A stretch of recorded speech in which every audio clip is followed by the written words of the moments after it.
Good morning. Monday, December 29, and you're looking right now at a picture of um, um, Toy City in the Gaylord Hotel in National Harbor. Just a little bit. Haven't been moving around that much. There's a display at Trinity Presbyterian Church, and there's a display at Freddy's Bar and the Advent Candle at First Baptist, and there's the Cairo Apartments in Washington at 17th Street, and Freddy's, and that's JR's, and that's the rainbow. Somewhere there's that's the Christmas decorations for JR's. But just go back to something here. Um,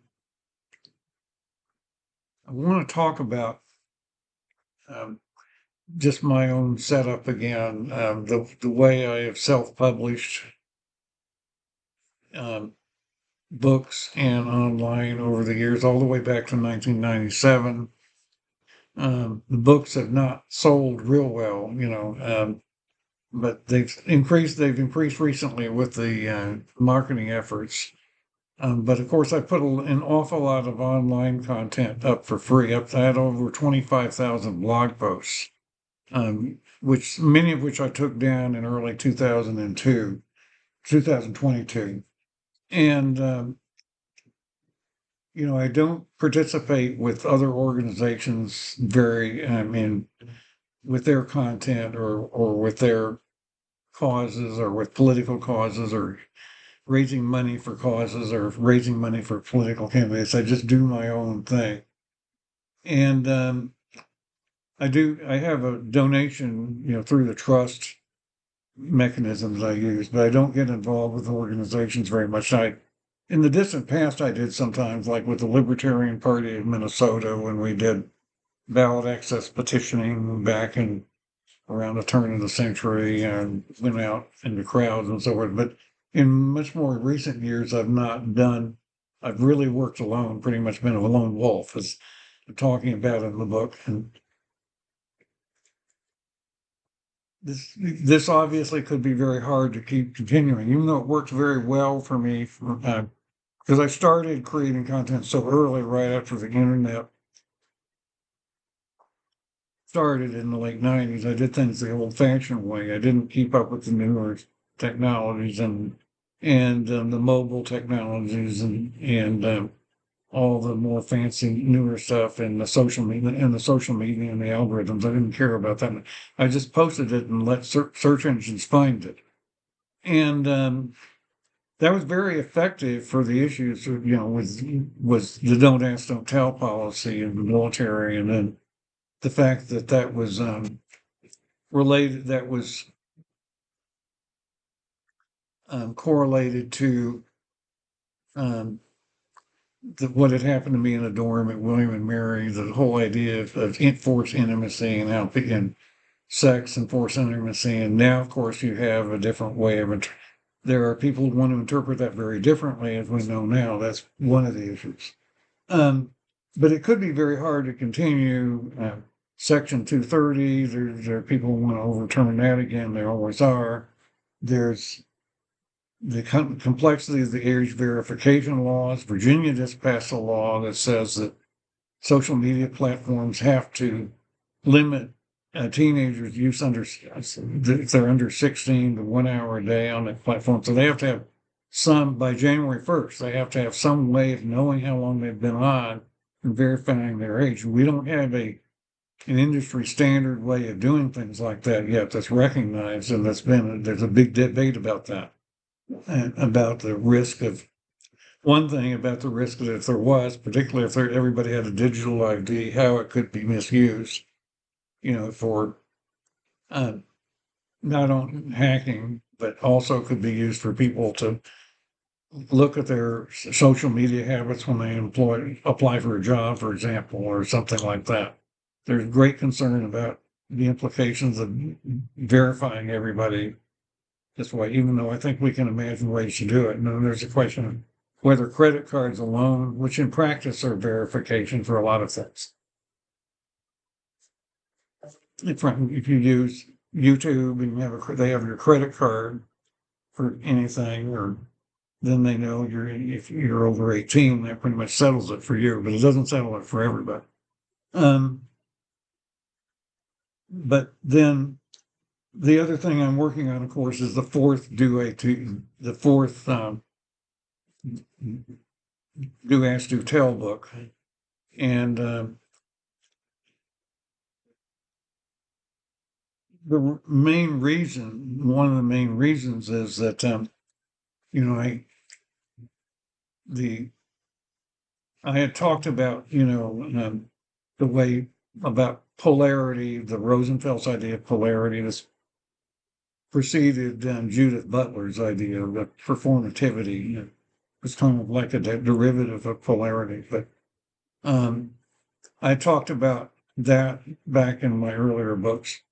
And in the third book, I talked about the way people that don't conform to gender norms or the norms that how people who want to be more independent really ought to be expected to behave. And what I kind of talked about is social credibility in a sense, and as an individual, that's really kind of the way I put it. But I didn't even mention the trans issue because it wasn't in 2013, and although it was around, it was developing, nobody was concerned about it, and it was very small in scale and so forth.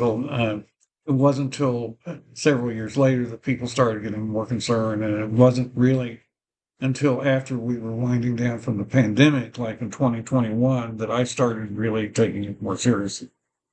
Um, because again, not many people seem to be affected. Um, but the changes in the legal environment may make it very difficult to continue the way I did in the past. I expect it will, and that's why this fourth book, I really have to be complete in the things I cover, and it kind of has to. The printed word that you sell in paper has to be a kind of a last word. Although I do intend to have an online supplement, maybe on Google Drive, of an autobiographical supplement that I'll talk about later. Um, but what I'm doing is sort of unpacking the issues in detail, particularly unpacking issues that have to do with adult personal freedoms, particularly when some adults don't have children and others do. The responsibilities of adults like me who didn't, to restrain some of our freedom, to protect the accidental exposure of children to material they shouldn't see. That's potentially a really big issue. And it's not just porn, and it's not just porn sites. Um, and actually, that's something else I've wondered, because you do give your credit card to one of those to watch anything, but that doesn't seem to be good enough anymore. And they want government ID in many states for that, including, and so some of them are not available in some states. The credit card idea doesn't seem to be sufficient. That's But what happens if I'm effective? Is if I'm effective at doing that, and even if I don't sell a lot of copies of a book, if a lot of people find me online, and with this next book, we're going to really have to be dependent more on selling things and charging for things than we have in the past. I'm going to have to do that. I'm not going to be able to just put everything for free up anymore because of all of these problems that you're saying, that are coming down the pipe. But what's happening is when somebody like me just unpacks everything and puts it out for everybody to see, then governments may come along and just simply restrict people's freedoms more and try to install something like social credit systems, or try to be sort of authoritarian, maybe not the way Trump is, but the way China is.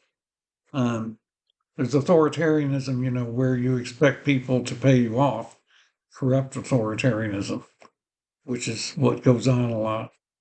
But there's also authoritarianism at the personal level, where the rules are made very specific to how individual people behave. So social credit. Um, Now, one of the things too is is that the whole divide over capitalism versus communism or capitalism versus extreme socialism. Um, Many people on the far left believe that you have to burn the entire system down. They don't really care that some individual's behavior is wrong and harms others. For example, maybe compromises women's spaces or something. That you can complain about the effect of one person's behavior in an isolated way when that particular person is a member of an oppressed or marginalized group. And what they care about is that if you belong to an oppressor group or an oppressed group, is that's how you should be treated, not not simply evaluated on the basis of your own individual choices. And so they basically want to burn down the system and replace it with a kind of collective consciousness. And there's a lot of talk, even in in people talking about all the rumors about, Three-Eye Atlas and whether it's an alien spaceship, and the aliens want us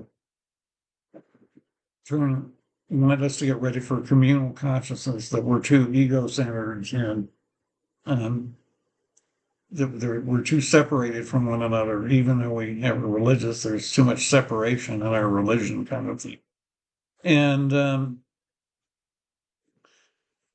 that again, that sounds like, you know, superficially, that sounds like the kind of consciousness that you think of with communism, maybe extreme communism.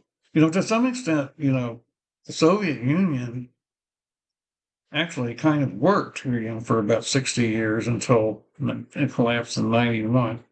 People were given very similar apartments, and they were sort of guaranteed a certain standard of living, certain goods, although there wasn't much innovation at the personal level, and there wasn't much freedom, and a lot of things they couldn't buy, but everybody sort of had the same level, and people lived in these cinder block apartments, and it was adequate. And then when the Soviet Union collapsed at the end of 1991,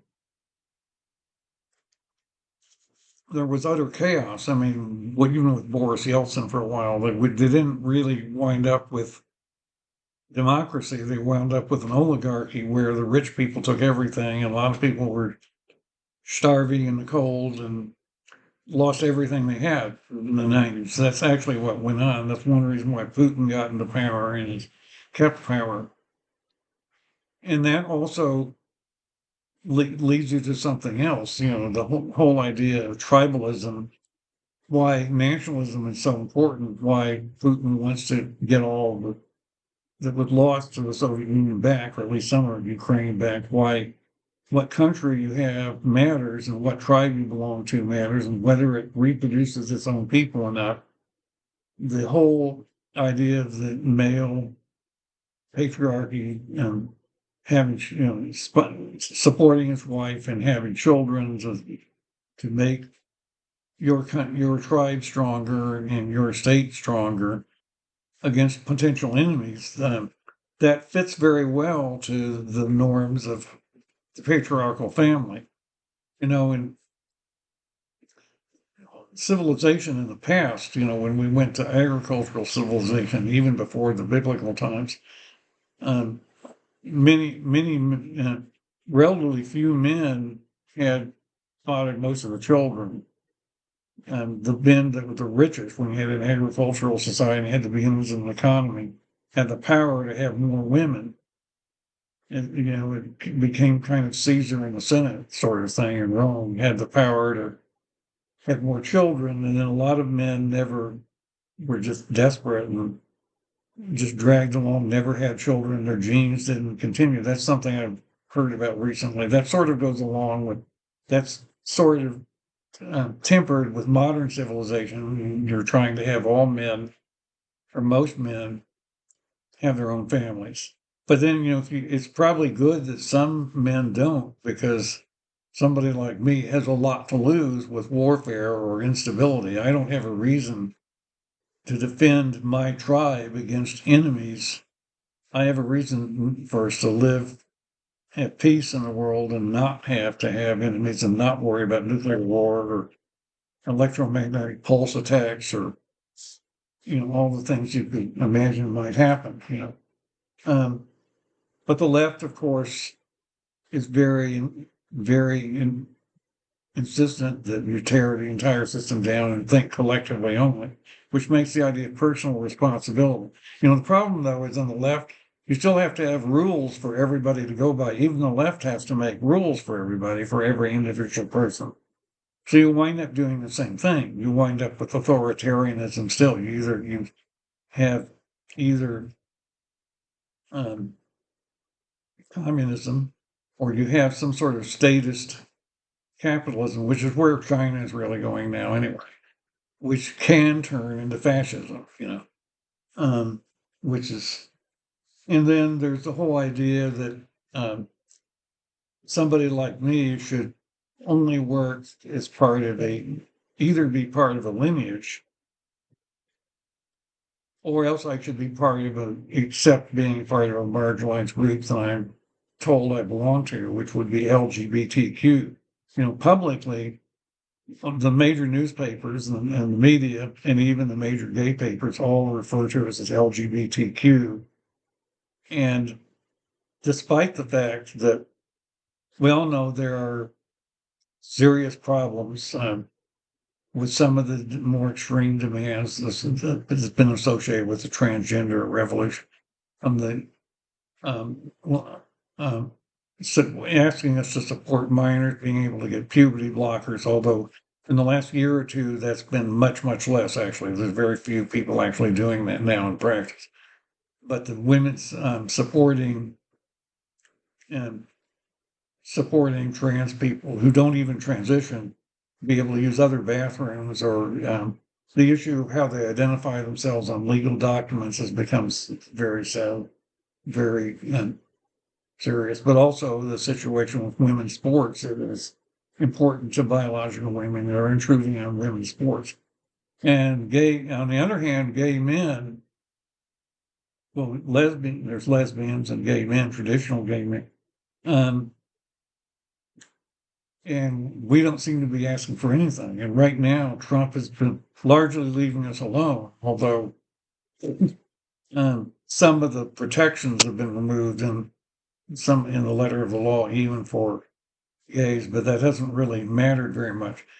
There could be a problem, though, remember, we had the catastrophe with AIDS in the 1980s, and there's some concern about the prophylaxis medicine, the PrEP, the Truvada, and some of the newer drugs that are coming along that some gay men take to prevent exposure to HIV, and then the protease inhibitors, and whether insurance will continue to cover them, or conceivably in a moralistic enough society, it might not be allowed. But I understand right now insurance covers about 99% of the costs of PrEP, and with the ADA provisions not renewed yet, I don't know what's going to happen. And the prices of those may go way up for people that need them in the near future, and there could be issues in the future with the price and availability of those for people who need to use them to have the lives they lead now safely. That's so the gay men's side could have serious problems again if people stop taking the prophylaxis. We could have a resurgence of HIV, even in higher income populations. There is still quite a bit of HIV in lower income people, and particularly not non-white people. But we could have some of the same things that happened to the AIDS could come back to haunt us if we don't have access to that. Nobody has talked about that very much until very recently. So are we all in the same boat or not? Do we all have to fight the same cause, or can we fight for our own individual or speak for our own individual interests like I have as lone wolves? Or do we have to be forced to join other people's causes to be heard at all? that's the big thing. You might not be allowed to be heard unless you join something and support it and work for them and support and associate with people that you didn't want to associate with before. And even accept people, and to some extent, this is even accepted the dating idea. Um, the idea that gay men are often very choosy about who's good enough to be their partner, and the upward affiliation idea, and that's what George Gilder called it.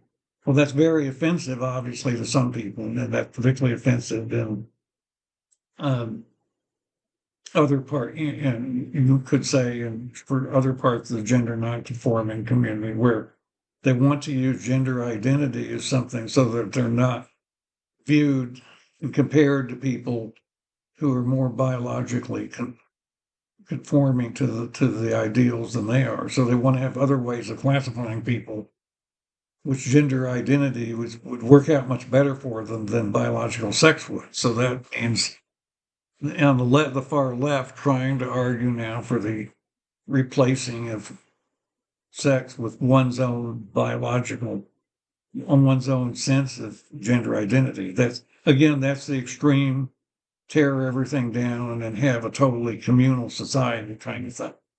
So it's beyond even the idea of individual responsibility. But those were my thoughts today. I just wanted to bring you up to date on that as the new year approaches. And I do thank you for listening.